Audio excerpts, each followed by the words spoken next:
接下来您将看到的是风云会。大家好，欢迎收看风云会。过往10年，人们一直在等待着刘诗雯达成她内心的突破，达成成绩的突破。来到这个训练馆，我们在等待刘诗雯。我期待的是什么？也许是希望看到她泪光盈盈，也许希望她不断的金句产生。但我内心当中真正的期待是她能带着我们走过往10年她的经历。当然，如果最黑暗的日子当中的每分每秒能跟我们分享，那意义绝对不同。我对这个世锦赛单打冠军太渴望了，2次进入决赛，冠军失之交臂。我一度认为我自己真的很难做到。全部发力，刘诗雯还发力，第2板反手，哎呦，没办法，这没办法。13比11，这样李晓霞4比2获得了女子单打的冠军。短的已经变线，我们也感觉到刘诗雯的这个遗憾。朱雨玲11比5、4比3战胜了刘诗雯。无论是训练还是比赛，气和状态都在往下掉，已经快丧失了对冠军的这种渴望，又能在这样的心路历程当中最后能够完成这个冠军，我觉得还是挺感慨的。相持变正手，漂亮！刘诗雯斜线，终于11比9，刘诗雯4比2战胜了陈梦，获得了第55届世界乒乓球锦标赛女子单打冠军。刘诗雯真的是一个传奇了，2次失利，第3次终于完成了她的梦想。感谢自己，一直没有放弃。这个冠军你是的，未来还可以更好。我觉得拿冠军这阵仗就不一样，哎呦，受宠若惊，心情大好。反正肯定比输球好。对，但是我觉得刚比完赛，其实就是人还处于一种可能还有点发懵的状态，其实也不知道发生了什么。是不相信这个过程，不相信这个结果，还是什么？也不是，就是感觉好像我完成了一个以前梦想很久的一个事情，然后这一刻呢，你说特别开心吗？其实也还挺平静的。以前想象好像拿了会无比开心，好像自己完成了什么什么很大的事儿，但是其实拿到那一瞬间就是很短暂的那种激动，然后很快其实也很平静。你看你夺过那一瞬间，有人用10年磨一剑、凤凰涅槃，就用的都是这样的词儿哈。怎么说呢？我觉得当然我内心肯定始终是有一个信念，因为我非常欣赏马龙，但是他的这个之前的路其实走的也不是特别顺利，但最后能够完成梦想，其实我觉得我始终内心有一个支撑吧。其实我挺希望能够向他学习。马龙说看你比赛给把他打哭了。我看刘诗雯比他夺冠军的时候，我感觉我哭了，我真感觉被他感动了。可能我以往的一些经历，大家觉得太不容易了吧，然后所以最后那一刻其实释放嘛，而大家也是有一种那种就是很同情的那种心理吧。好像只有冠军有资格在现场流眼泪，第2名没有哭的权利，你得找另外一地儿自己默默掉眼泪去了。作为运动员来讲都很要强，不想在输球的时候这样去哭，让别人去同情你这样。对，但是我觉得当我最后赢那一瞬间，我是很多的情绪，而且我当时感觉是有点累，不想去压抑自己，想做最真实的那一瞬间嘛。其实开始几秒还没想哭，到后面我走到下来以后，我当时是觉得有点累，我想坐下冷静2分钟，然后那一瞬间可能是情绪有点没控制住。Emotional victory, and for the career that she has had, to be as good at table tennis as Liu Xuan is. 以往的一些经历的这种过程、这种回忆在里面，但是我觉得那一刻其实也是对自己的一个肯定。除了说想拿这个冠军以外，其实我更多的是想从内心上认可自己。这个心愿完成了吗？我觉得我整个的这个备战过程和比赛所有这么多天的一个状态来讲，我觉得自己达到了自己对自己一个态度的这样的一个目标吧。其实赛前没有说我一定会拿冠军这样的信念，我只是告诉自己我要做到我自己所希望达到的一种状态。时间回到10年前的横滨世乒赛，18岁的刘诗雯第一次参加单打世锦赛，还只是个无名小将的她就闯入了半决赛。几个月后，2009年世界杯，刘诗雯战胜了奥运冠军郭跃，获得了她人生当中第一个单打世界冠军。她的名字开始伴随着天才少女、希望之星的称呼出现在大家视野当中。然而，仅仅过了5个月，莫斯科世乒赛作为第一单打出战的她，却连丢2分，中国队输给新加坡队，丢掉了团体赛冠军。此后，刘诗雯落选伦敦奥运会，无缘里约奥运会单打，2进世乒赛决赛。从18岁到28岁，10年里，她一次又一次的与世乒赛单打冠军错过了。你像2019年的4月27号这日子，你肯定会记很久，在拿下冠军这个。但是我特别关心你什么时候是内心最苦的那个日子。我觉得都挺苦的，对，因为我觉得这么多年当运动员，肯定还是输球比赢球要多得多，尤其大赛赢球毕竟是少数，所以我觉得在赢球那一瞬间才能就那么激动嘛，就是因为真的是赢一次不容易。赢了就好，其实赢了能改变很多。你其实采访中你也提到过，说我真想放弃过。在最难的时候就有过这样的想法和闪念。讲出来了吗？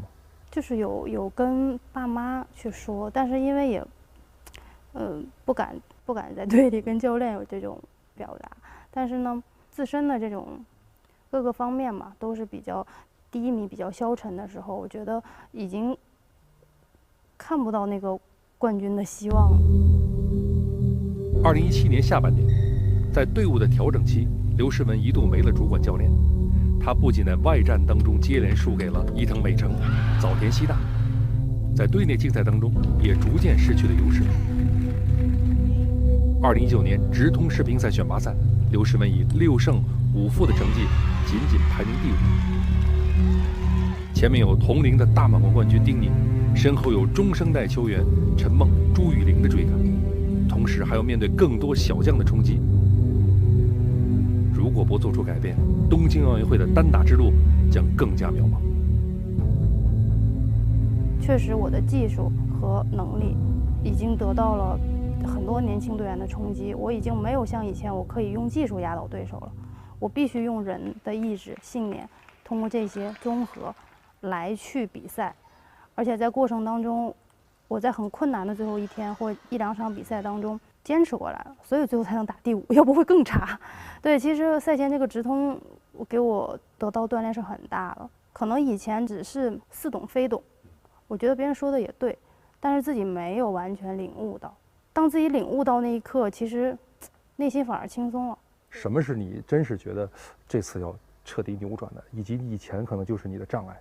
可能以前我很多时候更注重或者追求这种技术层面的一些东西，然后这一次我可能更深刻地认识到一些竞技体育其实到最后更多是人上的一种较量，人性上甚至骨子里的一些东西。所以当我认识到这个的时候，我就想试一下自己到底行不行。那么强的竞争环境里，每个人都特别敏感，一次报名、一次排名都可能触及到你的那个内心的这个波动。队内比赛你打第5，坚决给你报了单打，这是不是对你来讲是个救命的信号？当然，我觉得也是让我触动非常大的，其实一个部分吧。之前所有的世界比赛，其实我都是自己直通选拔上的，只有这一次，就是我觉得对于我来讲，其实打得还挺尴尬的。所以当报名出来那一刻，其实就是心里是既害怕，然后又有点感激。对，这样就是因为也幻想嘛，如果没有这次机会，自己会怎么样？但是最后又有了这个机会，所以我当时就想一定要把握住这一次，而且我当时也是想了，也很有可能是我最后一次世锦赛了。这个顿悟的时间发生在什么时候？就是在封闭训练前吧。对，所以其实我这一次整个封闭训练虽然练得很苦，但我的态度，包括我的训练效果，都是比任何以往任何一次我觉得都更有效。进入世乒赛封闭集训的日子，刘诗雯不仅要完成自己在单打项目上的技术训练，她还有另外更为艰巨的任务，就是与许昕单打混双。作为东京奥运会的乒乓球新增项目，也是第一块产生的金牌，每个国家只允许报名1对组合。混双这枚金牌的重要性，对于刘诗雯和许昕来讲，完全是一个挑战，并且直接关系到整个中国乒乓球队的奥运夺金战略。我也是拼尽了全力，争取跟许昕有更好的这个训练和磨合。但是单打这一块呢，又不想放弃，所以感觉每天这个时间就不够用。就是练完混双抽空练单打，然后再回来练混双，就是不停的就交替的这样去练。这个混双的跟许昕的组合，也是一个把你从低谷往上拉起来非常重要的一个力量吧？对，我想在混双这方面，其实对我的影响应该说是非常大。其实看到了可以去东京的这样一个希望，然后我就想去把握住。去年年底开始，就每一站比赛都在给我们施加压力，就是我和许昕，我们2个人都是非常渴望。而且我觉得在这个过程当中，因为更多的跟男孩在一起训练，包括我们的对手也经常是2个男孩，大家的回球质量、比赛的节奏，包括对于比赛技战术的使用和理解，我觉得其实都是对我有很大的影响。我们2个人从组队其实的目标就是希望在东京参赛，并且拿冠军。其实我们也是一直按照这个要求来做的。但当然，这次世锦赛是很重要，我们必须拿冠军才可以得到大家的这种信任。许昕能帮上你什么？你能帮上他什么？我在近台速度很快，然后他偏中远台一些，远台的能力很强。就刚开始我们会碰到很多困难，封闭训练有一段，其实我俩压力也挺大的，然后会有一些摩擦或者是碰撞，我们都会打完以后坐下来，然后给对方互相去提。真是掏心窝子是吧？真得是把所有的内心当中真实的想法都得说出来是吧？对，刚开始不会。刚开始什么时候开始真的掏心窝子了？封闭训练逐渐到中后期吧，后面我们因为目标一致，所以我们就说好了，训练的不能带入到个人情绪，就这样，就是我们只是针对训练比赛，然后给对方去提要求，不管说的多狠，不能生气。你是个跟随者吗？还是你时刻也想带着他往前走？不是我想跟随他走，但是呢，我觉得在他压力大的时候，我要随时做好冲到前面的这样的一种准备，因为我觉得节奏非常快，随时什么事情都有可能发生，不能让他把所有的压力都揽在自己身上。就我要让他也感受到这种安全感。如果你不舒服的时候，你告诉我，我随时都可以挺身而出，这样我们互相都有一个很强大的支撑。现在这种信任沟通已经是完全无障碍了吧？我觉得通过这次世界锦标赛的这种磨练，应该我想我们会有一个升华。许昕、刘诗雯自配合混双之后，在所有参加的比赛当中都拿到了冠军，但他们在世乒赛的晋级之路并不顺利。1/4决赛遭遇了来自韩国组合李尚洙和田志希的挑战。像韩国运动员现在拿下了这场混双的第2局。两人在0比2、2比32度落后情况下实现翻盘，最终他们以4比3设想晋级半决赛。过瘾，没打够。这场逆风球的胜利激发了许昕和刘诗雯更为出色的发挥，在随后的半决赛当中，他们4比0战胜了队友樊振东和丁磊，决赛中击败了上届世锦赛冠军吉村真晴和石川佳纯，笑傲。许昕、刘诗雯为中国队第20次捧起了赫杜赛特杯。是时候去把这个混双的奖杯从日本队拿回来了。第一次参加混双，最后能够完成任务，然后这种压力也能充分的去释放，我觉得还是这个过程还是挺美好的。之前可能刘诗雯状态一直也不是很好，也受了这种很多质疑吧。比赛结束之后，马琳跟我们的记者聊着聊着就哭了。我觉得也是压力的一种宣泄吧。作为教练，他身上背负的压力可能跟队员士气又会不一样。最后我们在最后一刻能够完成这个任务，我想也是对他，这3、4个月努力最好的一个回报吧。马琳能给你带来什么？是一种安全感吗？他自己也经历了，非常多这种过程，所以我觉得在他说话的时候，其实我是非常非常的信任。我的感觉是，你比以前狠，对自己狠。可能别人觉得我是狠，但是我自己觉得是可能信念更坚定了。比起混双的涉险夺冠，刘诗雯的单打晋级相对顺利，4场4比0进入8强，1/4决赛4比1战胜日本队的削球手加藤美优，第6次闯入世乒赛女单半决赛。而她这一次的对手是在国家队一起训练长大的队友丁宁。半决赛跟丁宁打之前，还是觉得丁宁是最强的对手。这是你的下风心态吗？没有。我以前的时候，我是觉得自己可以赢。这次呢？这一次我在跟丁宁打的时候，我是真的认为他是最强的对手。我从综合能力来讲是很难战胜他。丁宁曾3次获得世乒赛女单冠军，她和刘诗雯在世乒赛的女单赛场上曾2次交手，丁宁都赢得了胜利。其实一上来前面2局，其实我还是依然很紧张。0比2落后以后，我知道如果我再这样下去，肯定是这个比赛，即使是咬到了第6、第7局，我后面还是会输，因为那不是我想要打出的技战术状态。0比2落后以后，那会儿真的是前所未有的一种内心当中的东西释放出来了吧？告诉自己放手一搏，这就是最后我的运动生涯最后一场比赛。对，我抱着这样的信念。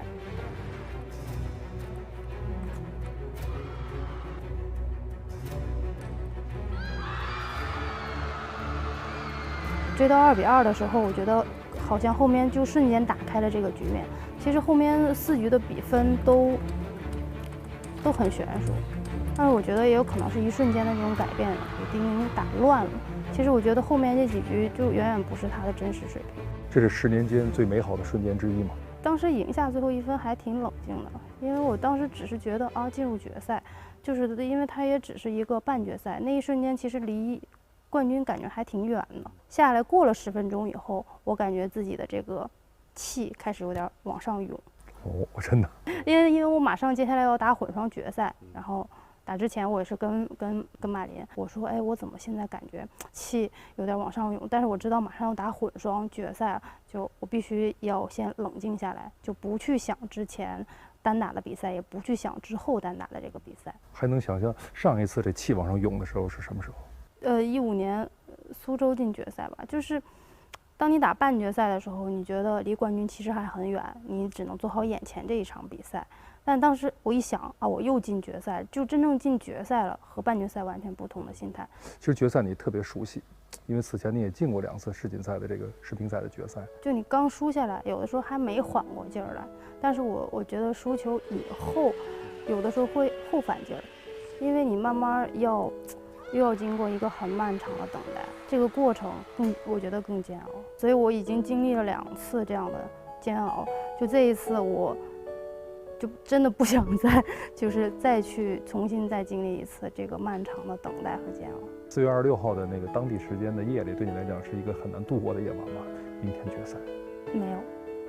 睡得特别好，所以才能赢球，对吗？我告诉自己我要吃好睡好，这是首要目标，然后我就去做这个吃好睡好，坚决的执行了吃好睡好。对，因为我有一个室友嘛，就是刘飞，他陪着我睡到早上9点，然后起来吃早餐，我还说我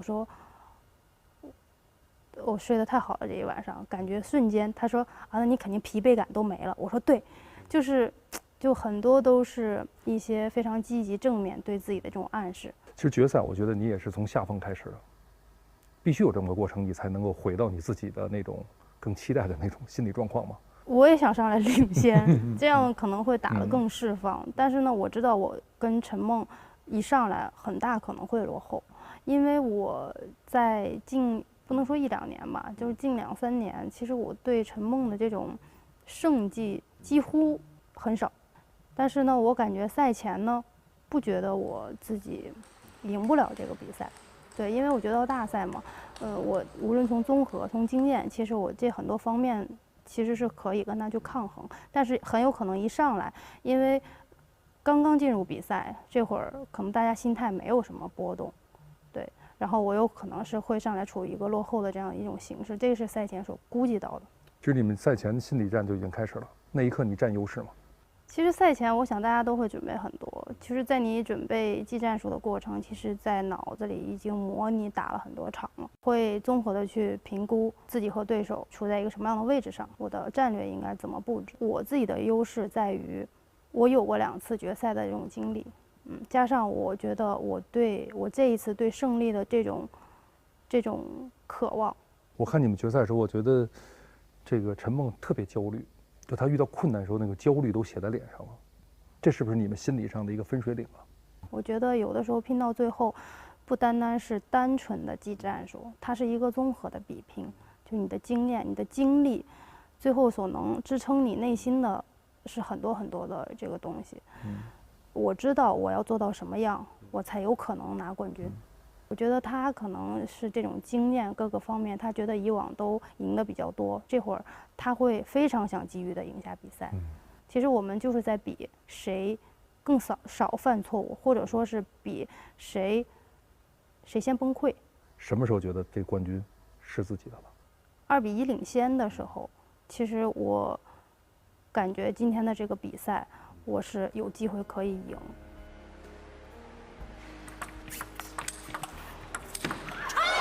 我们看到刘诗雯高举拳头，拿下了第3局，现在2比1领先，11比7。陈梦拿下第4局，双方在前4局打成了2比2。第4局我没有赢下来，但是我当时还是非常坚定，因为打到2比2其实是我想要的这样的一个比分。刘诗雯坚决不放手。陈梦一个11比0，我们也看到刘诗雯的内心的这种坚定。赢下第5局，从第6局开局的时候，我感觉胜利的天平在向我倾斜，但是我那一瞬间其实我不敢去想那个结果，因为我经历了那么多次，我知道这个比赛就这样，什么事情都有可能发生，瞬间1分球1秒钟都可以改变这个比赛的结果，所以我就是告诉自己要专注我的技战术，专注我的每一板。所以要咬住每一分。对，当然是这样，因为我觉得自己是处于下风这样一个状态。如果对手一旦去扭转了这个局势，可能后边这个态势会瞬间发生变化。相持变正手，漂亮！刘诗雯4比2战胜了陈梦，获得了第55届世界乒乓球锦标赛女子单打冠军。刘诗雯真的是一个传奇了，2次失利，第3次终于完成了她的梦想。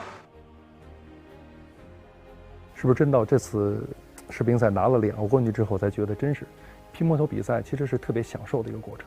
肯定会有，但是其实他的这种享受和煎熬是并存的。正是因为这种煎熬，有的时候到比赛当中，你才能爆发出你自己想象不到的这种力量。其实我觉得这一瞬间是最美好的，能够探到自己的这种潜力，自己的这种爆发力。不到那种心跳的时候，你是做不出来或感受不到的。在这种挖掘潜力的过程，我觉得是最享受、最开心的。这个世锦赛冠军太重要了，对内的竞争的那个心理姿态是不是微妙的发生了变化？对，我当然拿了冠军以后，对自己的这种期待又会不一样。我想这个不是说别人或者外界怎么样，是我对于自己的一种期待。因为我觉得只要我想通、想明白，我在一个正确的方向和道路上，其实我可以做得更好。今天这个时间点距离东京奥运会大概还有400多天吧，你的想法一定跟前2届完全不一样了。现在不仅是1的问题，有可能是1加1再加1，这是不是能成为刘诗雯未来巨大的一个动力？其实也有非常大的压力。其实我现在设想一下，混双的这种比赛的这种氛围，因为只有1对嘛，是远远的高于世锦赛的这种氛围。单打，我也希望去冲击，因为我觉得自己还有这个梦想。但当然，我觉得还有1年多的时间，这个只是一个支撑我的动力和目标，这个过程还得一天一天走。我不希望说自己把这个变成一个很沉重的包袱。